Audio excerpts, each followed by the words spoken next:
On se retrouve aujourd'hui pour un nouvel épisode de podcast et c'est la toute première interview de cette rentrée.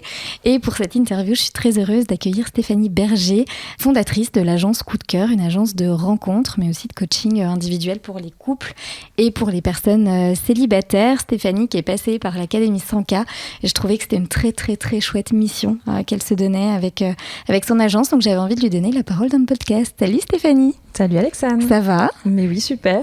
Je suis contente que tu viennes prendre la parole sur le podcast, c'est très chouette, on va vraiment pouvoir parler de ton métier, de ton aventure aussi en tant qu'entrepreneur, donc j'ai hâte de connaître tout ça.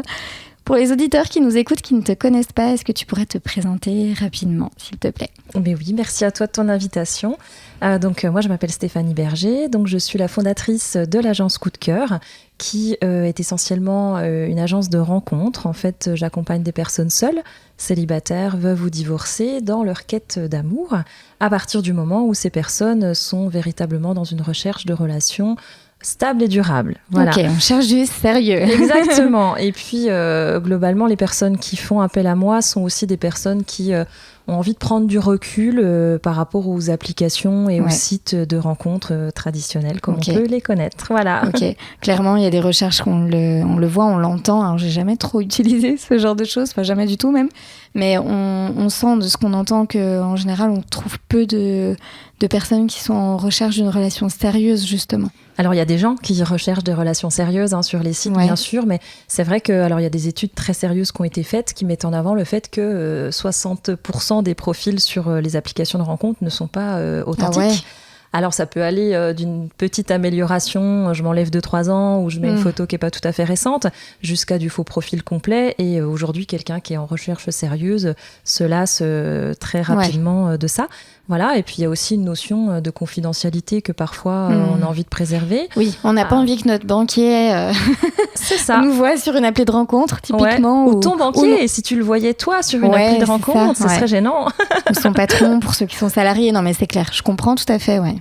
Ok. Et comment on en vient à créer une agence de rencontre ? C'est quoi ton parcours ? Alors, c'est une longue histoire, mais je vais te la raconter. Si tu veux déjà, alors moi j'ai la chance d'être heureuse en couple, d'être mariée depuis plus de 15 ans avec quelqu'un que j'ai rencontré sur Internet, étonnamment. Ok. Mais il y a 20 ans, j'y croyais. À l'origine, lorsque les sites ont été créés, c'était pour du vrai. Et je trouvais que sincèrement, c'était une très très belle mission. J'ai eu la chance pour moi, en tout cas, que ça fonctionne et que ça fonctionne sur le long terme. Et puis, il y a quelques années, lorsque je voyais autour de moi toutes ces personnes seules qui me racontaient leurs déboires, je me disais, mais je suis vraiment chanceuse, en effet. Et j'ai commencé à m'interroger un petit peu sur ce fonctionnement-là. Et puis, j'étais un peu au bout du parcours dans ma vie de salarié. Tu faisais quoi ? Alors, j'étais conseillère en assurance. Ok. Voilà, et j'ai eu envie de faire un bilan de compétences. Je savais pas du tout où ça allait m'emmener, mais ce que je savais, c'est qu'il fallait qu'il se passe quelque chose dans ma vie professionnelle. Voilà. Et j'ai eu la chance de rencontrer une femme formidable au cours de ce bilan de compétences qui m'a ouvert plein de portes de métiers que je ne connaissais pas. Okay. Et est arrivé le métier de conseillère matrimoniale. Okay. Donc, waouh, qu'est-ce que c'est ? Mais surtout, j'ai réalisé à quel point ça me correspondait en tout point dans ma recherche de relations humaines, dans ma recherche d'indépendance, d'entrepreneuriat. Voilà, toutes mes valeurs en tout cas étaient là. Ok.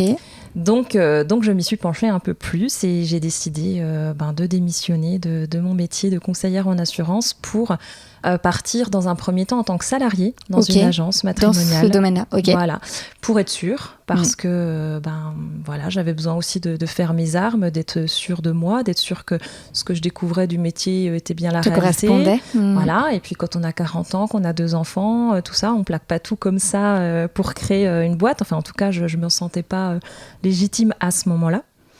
Et voilà, donc j'ai travaillé pendant quasiment 1 an dans une agence et très rapidement, j'ai senti que je voulais créer mon agence avec ma vision à moi. Tes valeurs. Et voilà, c'est ça, complètement mes valeurs. Ok. Et du coup, tu as quitté cette agence pour créer la tienne. Exactement. Comment s'est passée la création de cette entreprise ? Alors déjà, j'ai repris des études puisque j'ai fait le choix de me former pour devenir coach en développement personnel avec une spécialité vie de couple parce que j'ai réalisé qu'il me manquait un bagage. Parfois, on a des personnes qui font appel à nous Alors, tout le monde a son sac à dos, voilà, son parcours de vie plus ou moins douloureux, quel que soit l'âge. Et je me suis rendu compte que parfois, on attendait de moi plus qu'initier une rencontre. Ouais. En tout cas, qu'il y avait besoin de conseils, il y avait besoin d'écoute, d'accompagnement. Alors, je pense que humainement, j'avais ces qualités déjà, mais il me manquait vraiment des outils. Et donc, j'ai fait le choix de me former via une école à distance pour devenir coach. Et donc, ça, je l'ai fait en parallèle donc, de mon projet de création. Ok. Le projet de création, ça a été un parcours atypique avec des hauts et des bas. L'entrepreneuriat, tu veux dire ? L'entrepreneuriat, c'est ça, tu sais ce que c'est. Heureusement, j'étais motivée, hyper motivée, parce que je ne serais peut-être pas allée au bout. Parce que c'est... Pourquoi ? Déjà parce que quand on est une femme et qu'on a envie de créer une boîte, on n'a déjà pas tout à fait les mêmes portes ouvertes que si on était un homme. Voilà, désolée de dire ça en 2024, mais c'est quand même encore vrai. C'est encore une réalité, je suis d'accord. Ouais. Et autour de moi, on écarquillait les yeux en disant « mais comment tu vas faire ?» À l'époque, ma petite avait 3 ans, comment tu vas faire, les enfants, etc. Enfin, l'inquiétude, c'était comment tu vas continuer à faire tourner la maison. J'avais l'impression de lire ça dans le regard des gens. Le jugement ? C'est ça, ouais. Et en plus, dans un métier un peu atypique, qui a une image qui n'est pas toujours jolie. Et peut-être même pas toujours juste, parce que... Complètement. Est-ce que les gens savent réellement ce qu'est une agence de rencontre et ce que tu proposes, tu vois, je sais pas. Non, bien sûr, il y avait beaucoup de clichés, même sur le plan familial, des gens très proches qui n'ont pas compris, qui n'ont vraiment pas compris mon projet, qui n'ont pas compris ma démarche, qui étaient inquiets peut-être aussi. Enfin voilà. Après, moi, je me suis appuyée sur le fait que mon mari me soutenait, et à partir de là, parce que je lui ai posé la question, et s'il m'avait dit oui, ça me dérange, moi aussi, j'ai pas une bonne image de ce que tu vas faire. Je me serais peut-être posé d'autres questions. Tu sens que c'est un métier controversé aujourd'hui quand tu dis que tu es fondatrice d'une agence de rencontre ? Bien sûr. Ouais. Et j'ai même mis du temps à le dire. Okay. Et même encore récemment, quand on remplit les papiers d'école, profession de la maman, j'ai un temps d'arrêt. Je me dis, est-ce que mes enfants vont être jugés ? Alors que franchement, je suis convaincue que je fais une merveilleuse mission, mais je sais qu'elle n'est pas toujours bien comprise. Voilà, parce qu'il y a des idées reçues, parce qu'il y a une vision un peu désuète. T'en as en tête, par exemple, des idées reçues, justement Oui, bien sûr. Celle que j'entends le plus souvent, c'est quand on fait appel à une agence, c'est la dernière chance, quoi. On est le désespéré de la famille, on est le vieux garçon. Voilà, c'est comme si on était encore à l'heure des mariages arrangés, mais enfin, c'est fini tout ça, quoi. Ouais. Et tu peux nous dire justement quels sont, tu vois, les profils, en fait, que t'as à l'agence, et du coup, nous montrer, en fait, quelle est la réalité de ton quotidien ? J'ai des profils très très variés, mais en tout cas ce que je constate globalement, c'est que j'ai des personnes qui ont un niveau de vie complètement correct et stable, et qui n'ont pas le temps de passer 1 heure ou 2 tous les soirs sur un site pour échanger, ou qui n'ont pas envie de ça tout simplement, qui n'ont pas envie de s'afficher, et qui décident à un moment donné de déléguer leur mission, et qui ont envie de reconnecter avec de l'humain, et qui me confient en fait à cœur ouvert leur parcours de vie, leurs recherches, leurs relations idéales, et voilà, et qui me confient tout ça sans filtre. Donc c'est toujours des moments assez intenses, et surtout avec beaucoup d'émotions, et je suis toujours assez touchée de la façon dont les gens s'ouvrent à moi. Ouais, complètement. Et à la fois, c'est là où je trouve que toute ta formation en développement personnel prend vraiment sens. C'est qu'une personne qui vient effectivement avec des expériences douloureuses notamment, si elle n'est pas écoutée, comprise, avec des réelles clés pour passer au-delà de ça, elle est peut-être pas réellement prête à retrouver l'amour. Enfin, pas tout le monde, chacun a son propre chemin, mais... Tu as raison. Après, cette question, est-ce que je suis prête, est-ce que je suis pas prête, c'est une question qui est toujours un peu compliquée. Est-ce qu'on le sait vraiment ? Je veux dire, c'est comme quand on veut avoir son premier enfant, tout ça. On peut pas tout à fait répondre à cette question. Il faut mettre la machine en route. Et puis, on fera le point dans 1 rencontre, 2 rencontres, éventuellement 3 rencontres, pour voir un peu ce qui se passe. Et puis, travailler si éventuellement il y a un blocage. Alors, tout le monde n'en a pas, loin de là. Mais en effet, quand ça arrive, mais il y a ces options-là. J'avais besoin, moi, de pouvoir aller jusqu'au bout de la mission, et de pouvoir accompagner les personnes dans leur évolution. Tu m'avais confié aussi, lors de ton parcours dans l'académie, que tu avais des personnes jeunes aussi, et que parfois tu avais été surprise, mais qui justement ne se retrouvaient pas du tout dans les applis, et qui avaient leur vie personnelle, professionnelle, qui ne rencontraient pas forcément de nouvelles personnes. Et du coup, quand on n'a pas déjà quelqu'un qui peut nous correspondre dans notre entourage et qu'on ne va pas initier d'autres rencontres, qu'on n'a pas envie d'aller tout seul dans des événements, etc., on se retrouve limité aussi finalement. Bien sûr. Alors, ce que tu dis, c'est vrai pour tous les âges, mais c'est vrai que ce qui peut être surprenant, c'est qu'on a de plus en plus de moins de 35 ans, moins de 40 ans qui font appel à nous. Et c'est vrai que faire appel à une agence, on a plutôt ça en tête quand on a passé 50, 55, 60 ans. Voilà, ça aussi, c'est un peu un cliché, mais de plus en plus, il y a des plus jeunes, moins de 35, moins de 40, même parfois plus jeunes, où c'est un vrai premier projet de vie, où il y a tout à créer. Et ce que j'entends beaucoup, et c'est un constat, les rencontres, elles ont changé. Aujourd'hui, qu'on ait 20 ans, 50 ans, 60 ans, peu importe, les rencontres, elles ont changé. On n'a pas les balles du village comme on a pu connaître il y a quelques années. Enfin, il n'y a plus trop ces moments où on peut se rencontrer. Et même si aujourd'hui, il y a des situations où on pourrait s'ouvrir, mais c'est pas facile d'aborder quelqu'un. Voilà, c'est pas facile d'aborder quelqu'un, tout comme c'est pas facile de se faire aborder, parce qu'aujourd'hui, le contexte fait qu'on est souvent très méfiant. Et puis, en tant que femme, si on se fait aborder dans la rue, tout de suite, ça a une connotation super négative. On va se dire, c'est un gros lourd, qu'est-ce qu'il me veut ? Alors que peut-être pas du tout, il vient de se faire violence pour la première fois aborder quelqu'un dans la rue. Mais voilà, il y a une connotation négative.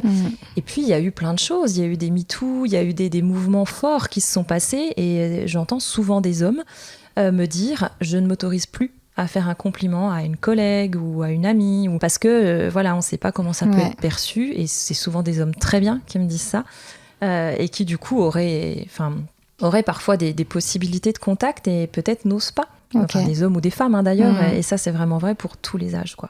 Ok, c'est bien, c'est intéressant d'avoir cette vision-là et de montrer une autre réalité que celle qu'on veut bien lire, percevoir. Je pense aussi à des périodes pas évidentes qu'on a traversées. Je pense notamment au Covid, qui a dû être une période difficile quand même pour les personnes célibataires, qui là aussi étaient clairement sans trop de solutions. C'est sûr, parce que les agences, l'ouverture en tout cas des agences de rencontres ou agences matrimoniales a connu un gros pic après Covid.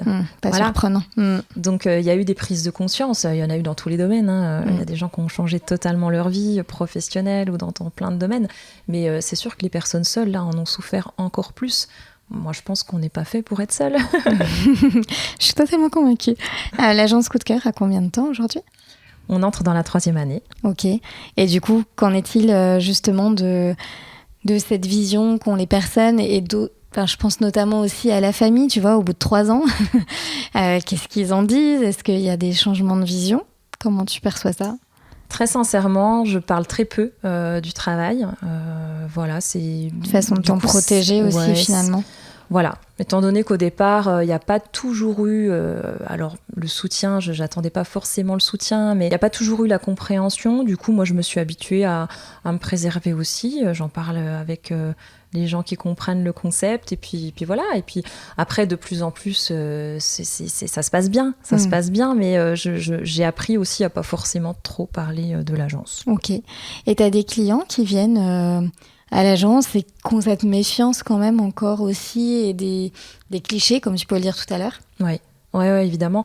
Le premier coup de téléphone, souvent j'ai des personnes hyper gênées au téléphone. C'est pas rare où on me dit je sais pas par où commencer.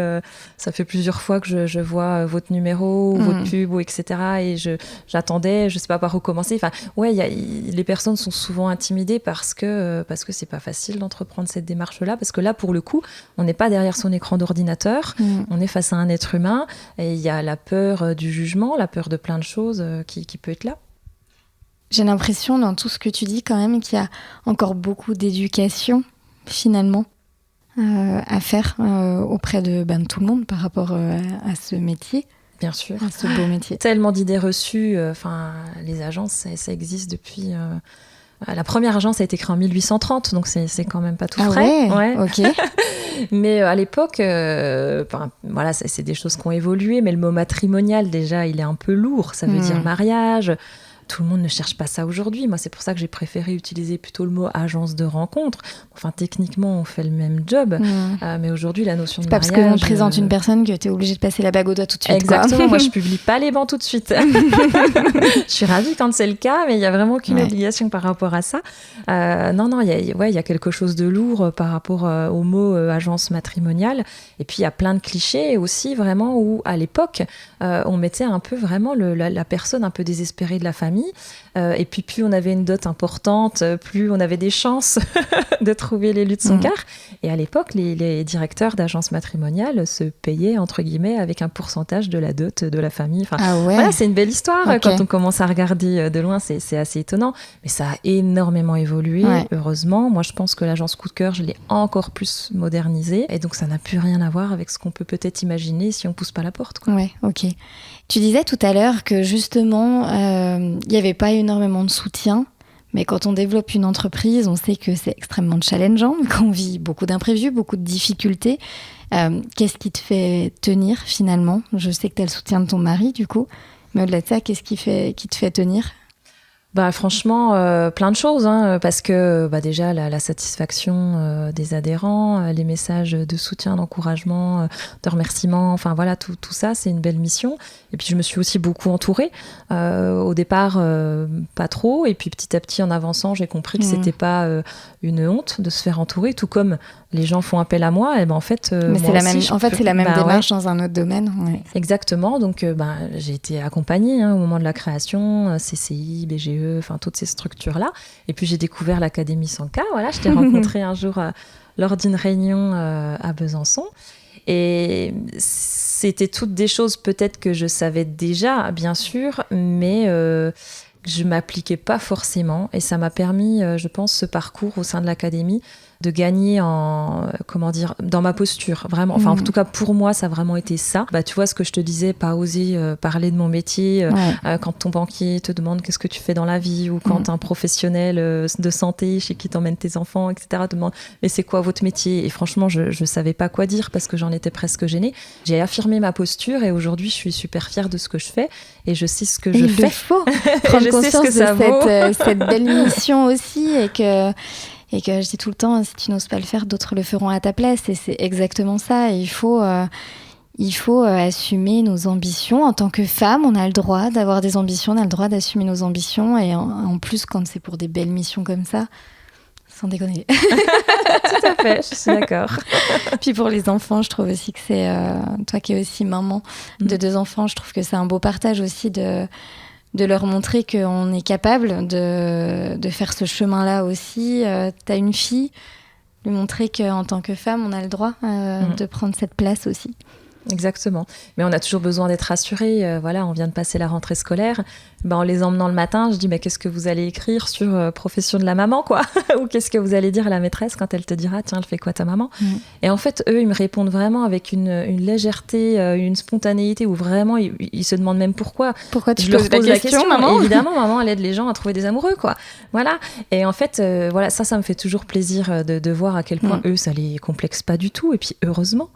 Moi, ça me fait toujours... je sais pas si tu avais écouté cet épisode de podcast avec Anna, ma fille, qui avait demandé à passer sur le podcast, et l'entendre par ses mots, alors qu'en fait, on en parle en plus pas forcément tout le temps à la maison, etc. Mais puis, en fait, si, quand même. Du coup, je me rends compte, parce que Anna, elle a réussi à mettre des mots hyper facilement sur ce que je faisais. Et puis Margot, la petite dernière de 3 ans, la dernière fois, elle arrêtait pas de dire l'Académie Sanka dans la voiture. D'ailleurs, elle nous bassinait, on n'en pouvait plus à la fin. Tu te dis, c'est rigolo, parce qu'en fait, ils entendent et retranscrivent avec une façon beaucoup plus juste et beaucoup moins dans le jugement que ce qu'on pourrait faire nous-mêmes, en fait. Tout simplement. C'est vrai.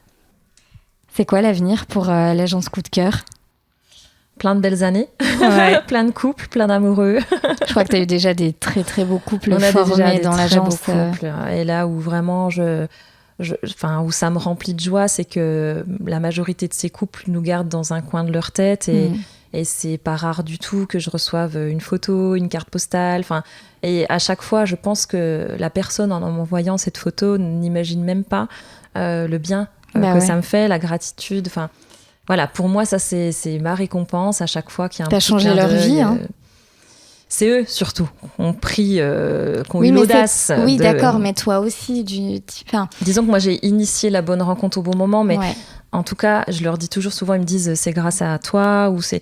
Eh ben non, c'est surtout grâce à vous parce que vous avez osé... Je pense que c'est un beau travail collectif. Oui, mais complètement. Mais ces gens-là, ils ont osé sortir de leur zone de confort, ils ont osé accepter des rencontres qui peut-être parfois sur le papier étaient peut-être pas le profil idéal qui se fixait.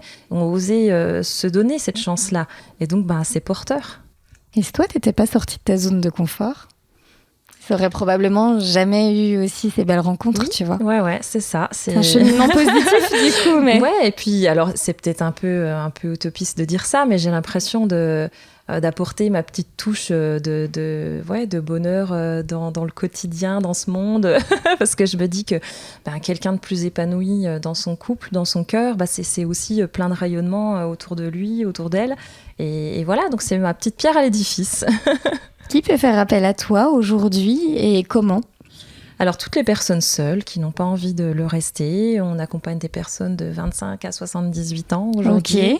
Des personnes résidant en Franche-Comté ou secteur limitrophe.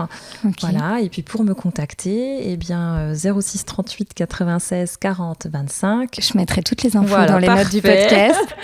Ou alors via le site internet de l'agence en remplissant le formulaire de contact, donc Agence Coup de Cœur. Si on n'habite pas Besançon, la Franche-Comté ou limitrophe, on a quand même toute la partie coaching individuel aussi que tu proposes. Voilà, depuis quelques temps, j'ai créé un accompagnement individuel qui, en effet, s'adresse à des personnes qui ne sont pas adhérentes de l'agence, qui habitent en Franche-Comté ou pas en Franche-Comté, des personnes qui ont, entre guillemets, simplement besoin de se reconnecter avec leur... on va dire leur intérieur, leurs valeurs, faire le plein d'estime, s'autoriser à aller trouver l'amour, confiance, aussi. Voilà. Parce que moi, je peux initier autant de rencontres que je pourrais le faire, mais si la personne est pas suffisamment bien dans sa peau, dans sa tête, il se passera rien, quoi. Donc c'est important aussi parfois de commencer par ce travail-là. Et parfois ce travail-là aussi fait que naturellement on va réussir à initier des rencontres parce qu'on se sentira mieux et c'est ça qui est chouette aussi. Mais j'en suis sûre même qu'autour de nous on a tous des opportunités qu'on n'arrive même pas à avoir ou qu'on ne sait pas accueillir parce que voilà, parfois j'ai des femmes qui se trouvent trop ci, pas assez ça, ou des hommes parfois. Et en fait, c'est déjà ça qu'il faut venir travailler, c'est cette confiance, cette estime qui après va déclencher plein de belles choses. Merci beaucoup pour ce beau partage, Stéphanie. Avec plaisir. Je te souhaite une magnifique continuation. J'étais contente que tu viennes prendre la parole dans le podcast. Encore une fois, ta mission est magnifique, donc continue. Et si vous avez besoin de faire appel à Stéphanie, encore une fois, toutes les informations sont dans les notes du podcast. Merci beaucoup, Stéphanie. Merci, Alexandre. À bientôt. À bientôt.